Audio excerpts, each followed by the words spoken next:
in general, not just his hiring process, which is quite novel, was based on that. The intersection of your EQ to IQ was what he looked at. And so that's like your workable ability. Whoa. If you have excess IQ, you're going to be limited, kind of what I said about the protein, by your lack of EQ. And if you have that seesaw concept, you're just not going to be able to optimize because that intersection is your true ability. All right, guys. Andy Triana here. We're going to talk optimization. Yeah. Let's do it, baby. Looking forward to it, man. Yeah. What you been working on lately? I have a patent pending in the food science world that has to do with protein and optimizing it. And I'm doing a lot of like just quote unquote nerd stuff right now, scientific advising. But as always, sports performance and looking at the vision, information processing portion and sensory motor aspect of the brain has always been my hot topic in sports. Yeah, let's dive with the patent first. So what are you trying? You probably can't spill the beans on it. No, I can spill the beans because we have some stuff going on. The patentable portion is an algorithmic equation I created with some software in which I could take your standard amino acid breakdown of a gram of protein. In the US, it's typically 18 amino acids. You plug in your information and it spits out an optimized form. Because essentially, especially in the early 2000s, when bodybuilding was kind of really taking a lot of hold on the nutrition world and the supplement world, it was all about leucine, driving more anabolism through mTOR, and these very specific things. And biology is overarchingly a balancing act. When people ask me about health, I tell them the answer is synergy, not anything in particular. And we disrupted the balancing act of protein. And of course, these ripples into modern day proteins and the foods we consume today are unbalanced to a degree that we're unlikely to be in protein synthesis as long as we think we are due to some limiting factors. And my algorithm hopefully corrects for that. Nice. That sounds intense, man. Yeah, it's wordy, but in reality, just think about a seesaw. The optimal biological outcome is a balanced seesaw. And anytime you unbalance that seesaw, there's pros and cons that come into play, and the amount of time you spend unbalanced is really the deleterious issue. So I take that philosophy and I kind of applied it to food, sports, and I've applied it to a few things. Nice. So sports performance. Were you an athlete growing up? Yeah, I did wrestling growing up. I did all the basic sports. I really, really loved strongman though. And that happened when I got to college. There was a team that we had that did so and a great gym setup. And that got me into the world of skill because strongman, if you're familiar, is like lifting the rocks and cars and all the events are different, every single competition. So there's so much skill involved and your ability to be flexible with that skill, the precision and all that I fell in love with. And that transitioned me into the sports world, honestly. Nice. So is that the competition for World's Strongest Men? Yes. Oh, got it. Yep. There's heavyweights and they have a kind of their separate contest from everyone else. Everyone else is still involved in the sport, but with like licensing, copyright, and TV rights, they're kind of separated. Got it. So you were competing in that? Yeah, I did 90 kilogram, a little bit of 80 kilogram, but I was most successful at 90. Okay. On my first Worlds, I took 5th. Wow. And it's funny how life changes. At the time, I was so displeased with it because I felt like I underperformed for what I was capable of. But now that it's been probably 6 years, I see it so differently, especially working with athletes at the pro level quite often who have incredible talent and still get upset about something going wrong. You know, I saw myself in them a little bit. And I was like, wow, it's so easy to feel that way and have the world look at you and be like, but you did X, Y, and Z, be happy, but that's not what they're feeling. Everyone's reality is so individual. It's easy to believe, even with your best friends, that your realities are kind of similar. In you know, not to use the same word, in reality, they're probably not, you know, pun intended. Yeah, that's crazy to think about, actually. But everyone's in their own world in a way. Yeah, like, so you have coffee, the guy next to you has coffee, that's different. And even if you have coffee on Monday, it's different than having coffee on Tuesday for you. You know, and our whole life functions this way, and oftentimes we overlook that. Right. Were you using a lot of data and analytics when you were competing at the time? Somewhere in between. I think the intersection between data and humanics is where sports and life most successfully tends to occur. Because if you get too data driven, you can't see the difference between two small facts. And if you get too humanics driven, to in your head, if you will, feelings driven, you also are subservient to potentially, you know, feeling something that's not real, a lie, or a fleeting emotion, and making decisions based on it. So I think somewhere in the middle for everyone is most successful. I have some athletes that they don't measure anything, but we'll make up a test for them to give them some semblance of objectivity. And I have some athletes that love numbers and have intense Excel sheets, and that's how they function. Right, so you need both. Yeah, for sure. Yeah, because you need good genetics and good work ethic. Yeah, you know, I worked with a very successful hedge fund owner for a really intense period of time. And his overarching piece of advice in general, not just his hiring process, which is quite novel, was based on that. The intersection of your EQ to IQ was what he looked at. And so that's like your workable ability. Whoa. If you have excess IQ, you're going to be limited, kind of what I said about the protein, by your lack of EQ. And if you have the other, that seesaw concept, you're just not going to be able to optimize because that intersection is your true ability, if you will. That's so fascinating. So when it comes to super geniuses with heavy IQ, they usually lack EQ, right? Yeah, typically 120. So IQ in and of itself is a weird little subject to analyze, but typically 120 is when they see social decline, regardless. Because think about averages, right? Like, not that there's a normative person in the world, we're all so individual, but the average world IQ is roughly 82. The average American is roughly 86. It's that low? Yeah, because don't forget, we're so common to think that everyone's literate and all this stuff, but there's still a good amount of illiteracy. There's still a good amount of people that might immigrate from somewhere else and come here and don't speak the language and all that stuff. It's going to impact your IQ score. People think differently in different languages. Orange is actually the most disputed color in the world. Really? Yeah. Different sections of the world define it slightly differently based on like the red, yellow hues. And that goes back to the reality thing, right? You know, if you grew up in one section of the world where the sunrise and sunset are very like red versus yellow, you're going to view the oranges a little differently. That's crazy to think about. I always thought the average was like 100, but 86 is lower than I thought for sure. So 100 was intended to be average, but the problem with the IQ tests is the type of test you do. You can do like ones that predict on it. It also has correction factors. So if you answer really fast and you're young, you're more likely to get a better IQ score. Rather, as you get older and speed declines at all, it will weigh on your score. Do you think the lower attention spans are affecting IQ? Because I took an IQ test 5 years ago and I took one 2 months ago and my score was lower. So there's a lot of variables. I think it's not as much as how the IQ gets weighed, it's the perception of the user. So for example, like let's say you're going through an emotional period of time or you had a recent event that made you philosophically change.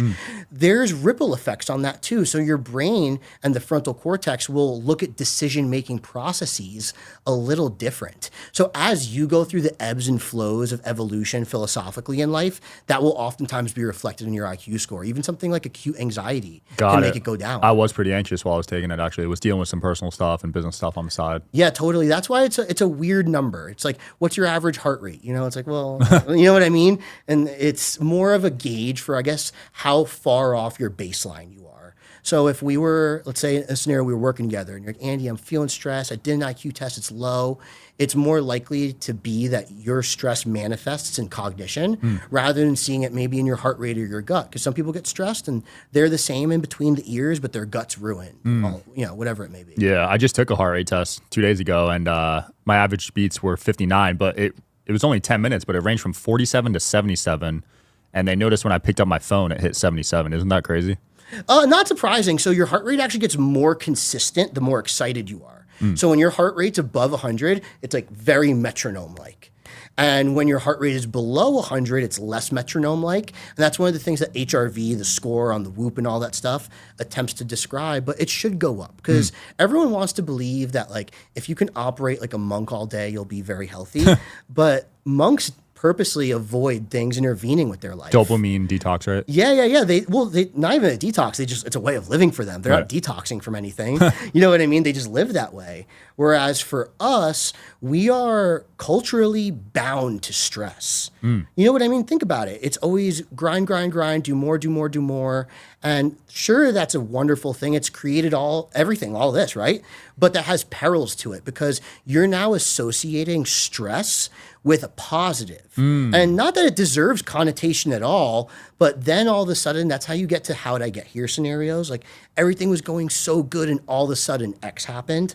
That's a philosophical problem more so than a biological problem oftentimes. Right. How are you dealing with stress? Are there ways to mitigate it? Yeah, and so it's funny. I just had a little bit of a humbling experience. Really? I travel a lot, yeah, and I got gut parasites. Whoa. I've never had any gut issue traveling. And to put it in perspective, I'm 29 now. I've been traveling internationally for work since I was 23.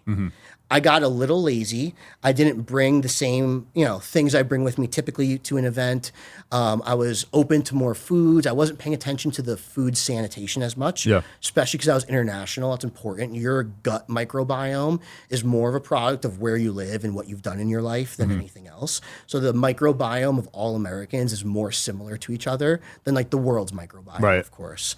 But I got the parasites, whatever. It was kind of intense. I got over it and I realized how much I was just forcing and using rigidity as a means to get things done. And that in and of itself was making me a little more stressed than I needed to be. I'm naturally fast. I'm naturally want to do stuff. So even going back to that seesaw, my behavioral practices should probably be skills that slow me down, not speed me up. And I looked at what I was doing in life recently and I was like, all my behaviors are accelerants, if you will. I'm already a fast person who's in busy season for travel. I tend to overwork myself a little bit. And then I was layering more caffeine, more this, more that on top of it. And acute, I think it's all fine. I think everything exists under the sun for a reason as a tool. But sometimes you just needed to get that step back. And it's funny now, I'm like glad I got those parasites because I would have just kept burning it at both ends otherwise. Damn. For sure. What do you think causes that fast way of thinking? Because I was the same in school. First test finished, I walked fast as hell. Like, is that a genetic thing or? Could be genetic. Could be honestly just how you are. We are so easy to believe that most genetics are like your hair color and eye color, but so much about our experiences molds who we are. Robert Sapolsky in his series of books, but specifically his book Determined, talks about how free will might not be something that you exactly think it is. And it's funny, after all these years of doing stuff, I've come back to that quote of like you only use 10% of your brain. And I feel like that is actually relatively accurate, but we're looking at it wrong. Wow. It's that only 10% of your brain is needed for consciousness and this volitional stuff. What words am I going to say?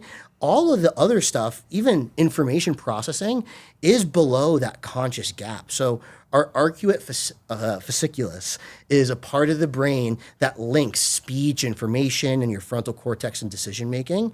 And that moves at speeds far beyond like we could process. Like you think a Ferrari or a jet goes fast, that goes way, way, way faster. Damn.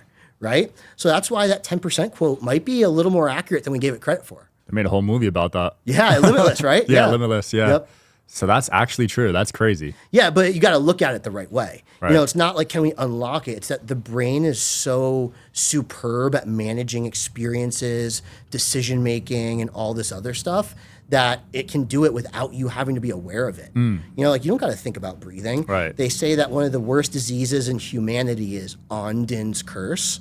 It's an inability of the brain to breathe automatically. Ooh, right? That sounds terrible. Like no one's really made it past 13 or 14, I believe. Holy crap. Yeah, and, I mean, you typically die of psychosis or falling asleep and passing out or something related. Yeah, because we're just automatic breathing right now, not even thinking about it. How would you ever, or even your glucose levels or your heart rate? Like, if you had to focus on that, you would never make it through life. Right. Ever. You wouldn't even come close. Damn, that's crazy. Yeah. Wow, there's a lot of interesting stuff you're studying. Any recent things you're looking into right now? I think the power of microdosed exercise, especially because in the last 2 years, that's why I'm sweating. I just got some microdosed exercise done off the plane. Yeah, I got Mushrooms off the plane, went straight to microdosed exercise. Like, because my point is, we all think we have to go to the gym and work our hardest. Or kind of saying everything's got to be so intense. If you go for a run till you're dead. My last 2 years, I haven't been able to exercise and train as normal because I do think microdosing of like compounds has other usage, but I think an 8-minute run, 10 med ball throws, 5 or 6 reps of deadlift done really, really fast has so much more return than we give ourselves credit for, especially in the world of feeling good. It might not be the same for professional athletes, but I have felt fantastic doing 30, 20 or less minute workouts, but just very synergistically planned what I need to do. That's cool because there's guys that travel a lot, don't have time to do an hour workout a day. So yeah, absolutely. I deal with a lot of them. I'm one of them at the moment, So that's how I came to it. It's kind of like desperation's the best for ideas. Absolutely. Do you have a holistic approach to your health routine? Yeah, absolutely. I think, again, synergy is the most important part. So you kind of assess yourself. If you're a fast person, learn skills that slow you down and find supplements, foods, and habits that allow you to find that balance. So for me, I practice meditation quite often, and I practice exercise that I can maintain with a calm, peaceful, or quiet mind. That's what I try to do the most because I don't need help with the other stuff. The other day, I was speaking with my wife, and it was when I had the parasites. She was trying to get me to go to the hospital. I was like, look, I feel fine. And I just easily jumped onto the counter. I've always been able to jump high and do that stuff. So that my exercise is a lot of times based on the opposite. And I do the things that I really love to do, like jump and lift heavy, when I need to feel good and I'm in a position where I might not. So for example, today, woke up at 4:30 a.m. Florida time, landed here. I'm here for 12 hours, flying to Toronto tonight. And it's going to be a weird little ride for the next few days. I find that to be quite often in my life. That's how I got into the microdosed exercise stuff. Like an 8-minute run, especially if you just close your mouth, go slow, breathe through your nose, has tremendous positive impacts and over time adaptations on your liver. Your liver is so important metabolically for managing your energy levels. Wow. So I was like, let's get just that, move on and see what happens. And the results were better than I thought. That's cool. I'll look into that for sure. How'd you get rid of the parasites? I totally went the pharmaceutical route. It was bad. Oh, you did? Like quite a large amount of my poop was dead worms. Damn. Yeah, it wasn't like I saw a couple, like, not to get graphic. It was like a third of my feces. Holy shit. So you are willing to go the pharmaceutical route? I'm loyal to what gets the outcome. I'm not loyal to systems too often. Got it. So I have athletes, like I said, that like, hey, I just want to chill, do breathing stuff. And this is how I interpret the world in sports. And that's the plan I create for them. So people who view the world quite differently, how could we expect the same plan, medical advice or anything to be the same for them? A bowl of cereal or a cup of coffee is not even the same for you 2 days in a row. That's true. Yeah, we'll dive into your athletes. First, I want to talk about the talk hosts. So you manage some people that are talking for 6 to 8 hours at a time? Yeah, or more. Speech is its own like trainable thing. I have a cool little nootropics user manual, I called it, on Mark Bell's Power Project website. And it's kind of like when you get a new video game or something you've never played before as a kid, you read the user manual. Like, what does the A button do? What does the B button do? That's what I created the nootropics user manual for. It help you learn about yourself and learn about the nootropics as well. Got it. So when it comes to like kind of all of that stuff, it's figuring out what fits your approach. And it turns out the best ones tend to be choline related as far as using it often as much as you need. And I'll get a little off topic here. And the nootropics can be quite cool as well when they're specifically paired up with speech. So I gave speech protocols, creativity protocols, and I believe visual acuity protocols. It's been like 2 years since I wrote it in that user manual, and learning about if the talk you're giving and the information you're presenting is really in depth. Like sometimes I do really nerdy stuff. You have to slow it down because the nature of what you're presenting requires increased amount of processing. Right. Whereas maybe if you're speaking like a Tony Robbins, Gary Brecka, and you're breaking your information down to small chunks, you can go faster and have that like messianic voice because they're compressed little nuggets. And it's the same. I talk to people who educate.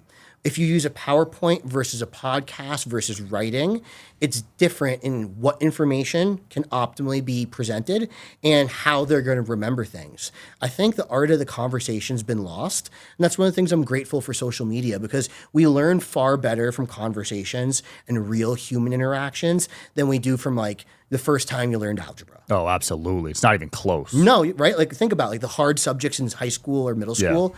You ask a friend, they tell you a couple weird things and you're, oh, that's all it is? Yep. It's not that your friend knows it better than the teacher. It's the way you're cognitively set up. Have you seen ways to increase intelligence at all? Absolutely. Really?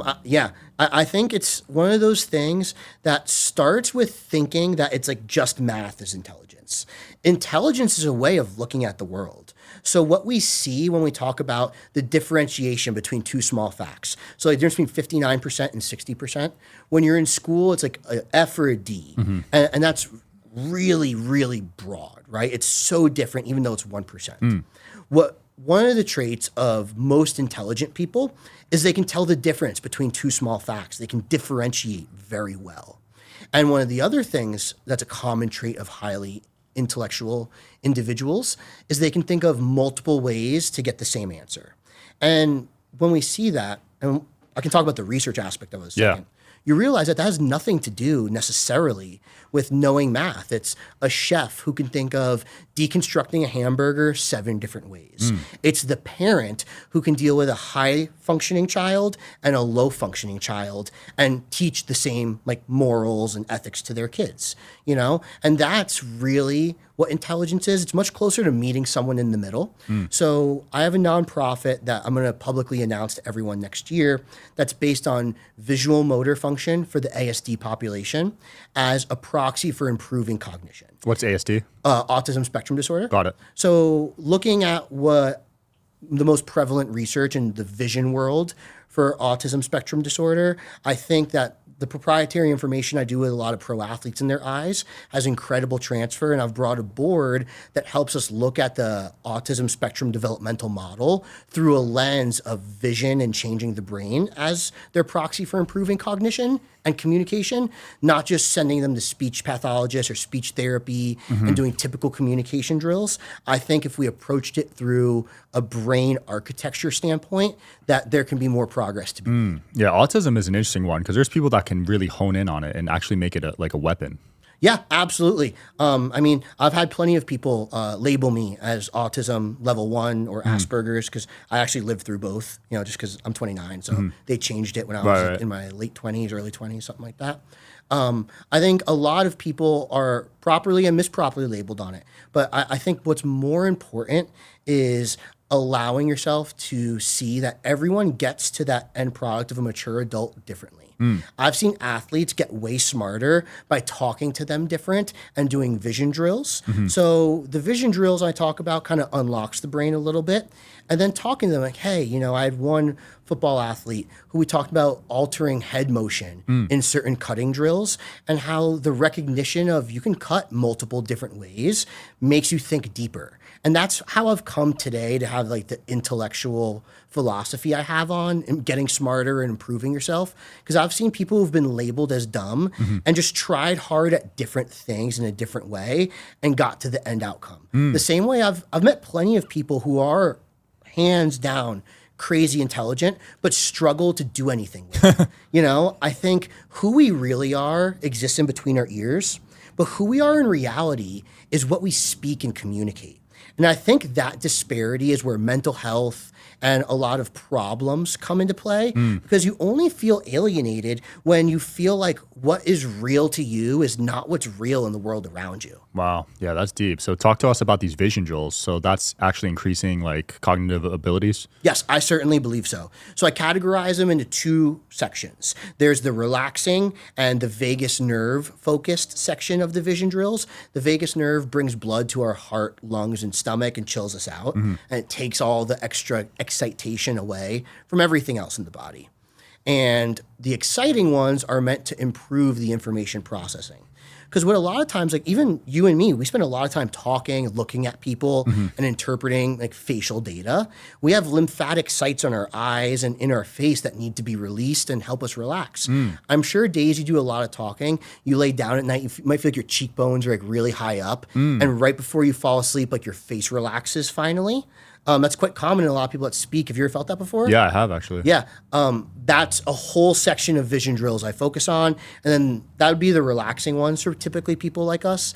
It seems to be the faster you go naturally, usually you're better at information processing and you need more help relaxing. And conversely, whether it's the ASD population or certain athletes that struggle with decision making, because people think pro athletes are freaks who always make the right choices, but that's not true behind the scenes. When you see them practice, they practice for more hours than anyone else typically, as far as just trying to do it right. Not in the gym training per se. Right. They just practice the art and skill of it because they still make mistakes too and want to eliminate them. And I saw this like dichotomy between this person got smarter just meditating and being more in touch with the humanic mindful aspect of themselves and just doing a couple of vision drills.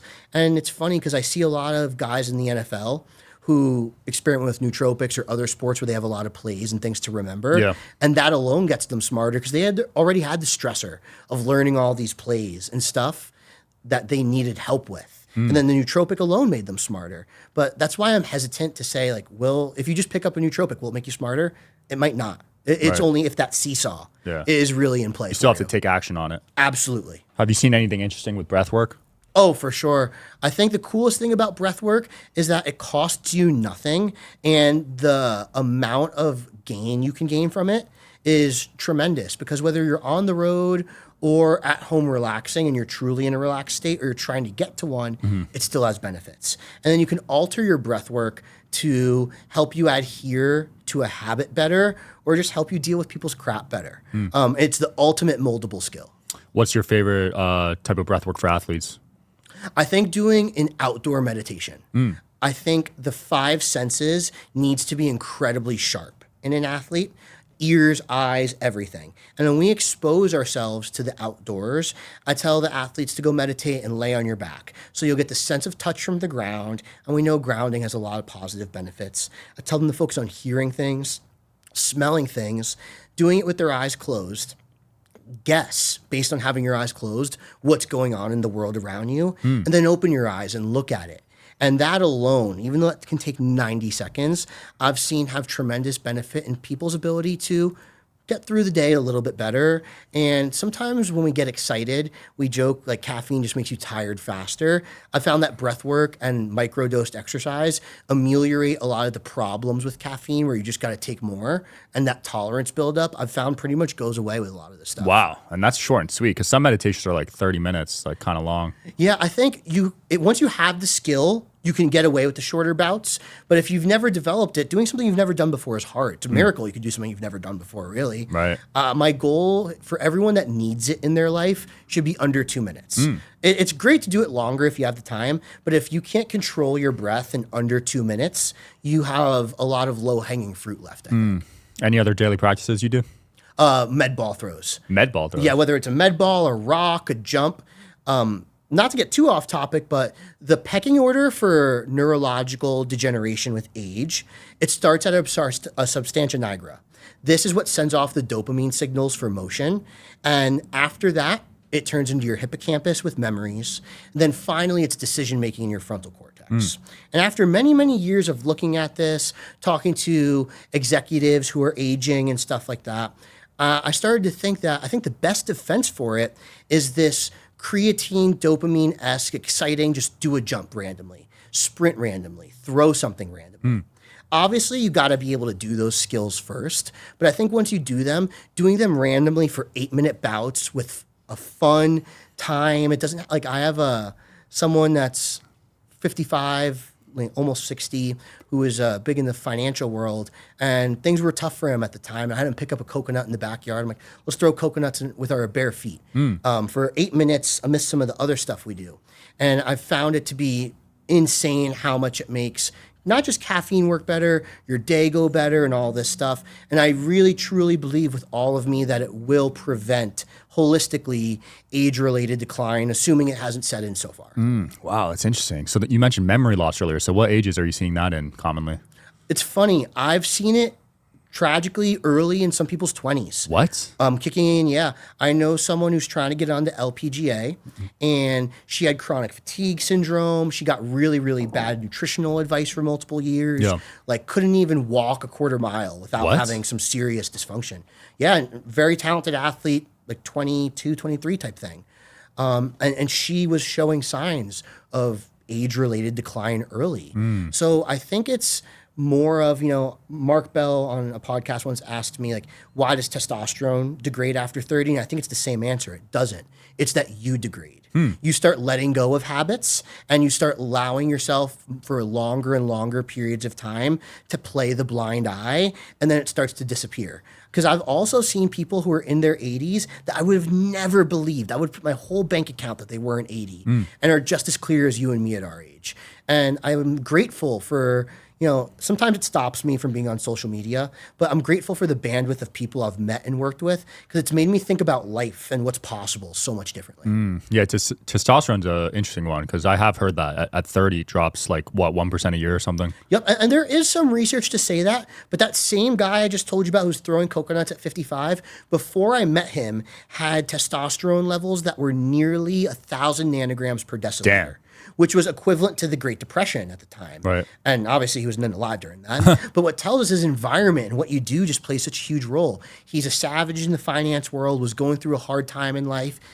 I'm sure he's got some genetics that bolster that, but it just doesn't mean that you can't have a healthy testosterone level at 50, 60. It also doesn't mean that it can't be in the tubes at like 19 or 21 either. Right. Was he fully natural? Yeah, 100%. Wow, 55? So it's funny. He's someone I was close with. I asked him when I saw it, I was like, dude, you don't got to lie to me. Like, if you're doing something, you just tell me. He was like, why? What's wrong with my testosterone, Andy? And like, his sheer confusion alone was verification for me. Like, no one had even ever talked to him about it. Wow. Like, so like I said, these experiences I've been able to have behind closed doors have really made me realize how flexible we are as humans. And that's why I have like these seesaw concepts, synergy with your life. I think you'd be healthier eating a ton of carbs and being super fast if your heart rate was really high than you would be trying to go keto with that same approach. Because I've seen, I did a lot of track and field work at one point. Yeah. People who were running the marathon that were trying to go low carb had blood work that looked like they were in their 60s. Damn. And the kids who ate candy on the track team running the same thing had fantastic blood work and better heart rate scores. Whoa. And it's that synergy. The 800-meter race is as sugary as it gets, as glycolytic in the exercise science world, we call it, as it gets. And they were just trying to apply fats to it. You're trying to fit a triangular peg into a round hole. And that's how I started seeing, like, this person shouldn't be unhealthy. Like, especially, she was a freak. And like, I saw a guy had to do the same thing. You were a freak. And you had horrible blood work. I saw it in pro golf as well, quite often. And it goes to show how moldable we all are, and then how much you can just have so much faith. I believe tattooed on my collarbone, ironically. You could have so much faith that you're doing everything right, and then get data back. I had one golfer who had some mental health stuff and looked healthy, seemed healthy, lean, no signs of inflammation, had some of the worst professional blood work I've ever seen in my life. Horrible, horrible blood work. And what caused that? A multitude of variables, but ironically enough, a kid that was once touted as having mental health problems solved his blood work, and obviously along with some just general mental health support, no longer has mental health problems. Dang. And it's just interesting how moldable we really are. Dude, I wish I knew you when I ran the 800. Yeah. You must have been fast. 159. Wow, that's Decent. sweet. Decent in high school, yeah. But if I knew you and if I implemented dietal changes and lifestyle changes, dude, I would have been like 150 probably. I mean, you're obviously meant to be helping people and spreading the good word. So yeah, I think I found the right job. Probably a good thing you didn't run too fast. Yeah, dude, it's been a journey though. I mean, if I look back at my career and really added these diet changes, dude, I think I could have been D1 easily. I think the ceiling for performance is so far away still, just because I've seen so many athletes where it's like, this person doesn't have the criterion level of talent we would typically think of like an elite level pro, but everything behind the scenes is perfect, and he's able to attain that elite level. Right. And I've seen guys who are, top 10, top 15 that like don't do very much at all, and they're in that same place. That's why I'm big on individualization. And when I talk and work with people, it takes a little bit of time to getting to know them, because mostly they don't know themselves. Right. It's insane how many times I've spoken to a pro athlete and been like, if you didn't have anyone around and you went to practice, what would you do? And they say, I have no idea. It's like, that's a glaring, like, knowing yourself issue. It has nothing to do with your sports. It's if you don't know yourself well enough to just say, this is what I love to do and here's my intuition, you're going to run into a lot more problems than the person who can answer For sure. questions. So what health tests, and more specifically, what biomarkers are you really stressing importance in right now? I think in general, one of the best starting ones is your creatine kinase and homocysteine in relation to each other. Not that they need to be like some type of specific, like your HDL to LDL or HDL to total, like they don't need to be a specific value, but they both exist on the methionine amino acid cycle. And creatine is favored for methylation, meaning it'll get the good stuff and the support from your B vitamins, ideally first. So the thing I want to see is, what's your normal level of creatine kinase and how much homocysteine do you have? Because this will tell me the robustness of that methionine amino acid cycle. And it's really, really important for looking at long-term health. Like I mentioned, the creatine involvement with the substantia nigra in preventing that degradation in the first place. I think it's the best place to start. Then I look at creatinine and BUN relative to the stress in your life. So when we stress in general, whether it's in the gym lifting with a contraction or just good old-fashioned oxidative stress, we have breakdown. So what I like to do is you'll give me like a little paragraph about the typical stress breakdown in your life first. Now I'm going to ask you like high, medium, low, essentially. And then looking at those values, I find it's far more useful when seeing it relative to that context in life. Because then if I see your creatinine's like barely over 1, but you're like, dude, that was like the hardest, most stressful phase of life. I flew a ton, I was working out. I'm like, that's a great value then. But if you told me you were lazy as crap and that same 1.1 comes back, now suddenly I have a small problem with it. Right. Because I think blood work is like when you see a screenshot of a Ferrari and like the rims are blurred out. From the moment you're in the womb, right when your heart starts beating as like a little baby, atherosclerosis is also starting. So, the end starts with the beginning, right? And a lot of religions also say that, ironically enough. But it's very true for our biology. So if we're constantly moving chemical, biological equation, blood work is just a short snapshot of it. So that's why I love looking at what you're doing in life and seeing it relative to what. And then we could really say like, hey, was that just really hard for you in life? Or are you actually poor at dealing with protein-based breakdown and nitrogenous waste? Right. And that's where I go from there. That makes sense because your blood work can change fast, right? Super fast. And like also relative to what? Like, did you just have a parasite like I did? And my CRP and my lymphocytes were crazy high. But like I literally had worms in my stomach. Right. And I actually probably want them high in that sense because I want interleukin-6 and all his friends to go party and do their best to deal with it. Even though I obviously need pharmaceuticals, I at least want resistance, right? But if I didn't have parasites and saw those same values, suddenly we're looking at a person with an ailment. That makes sense. Andy, it's been cool, man. Where can people find you and learn more from you? The hardest question ever. You can email me at gosuperbrain@gmail.com. My assistant's excellent at emailing back and responding. I'm slightly closed off at the moment because of all my scientific advisory work, my protein patent, and all this other stuff. But I try to get back to everyone. I always do on email. I don't, quite frankly, on social media. Not a big social media guy. It's just not me. But I love helping people. So if you reach out, I have over 20 mentees who have spent at least 18 months teaching, who can at least help some people. And my plan is in the next 1 to 2 years to have some type of platform where that can be a thing. Love it. We'll link your email below. Thanks for coming on, Andy. My pleasure, Sean. You're the man. Thanks for watching, guys. See you next time.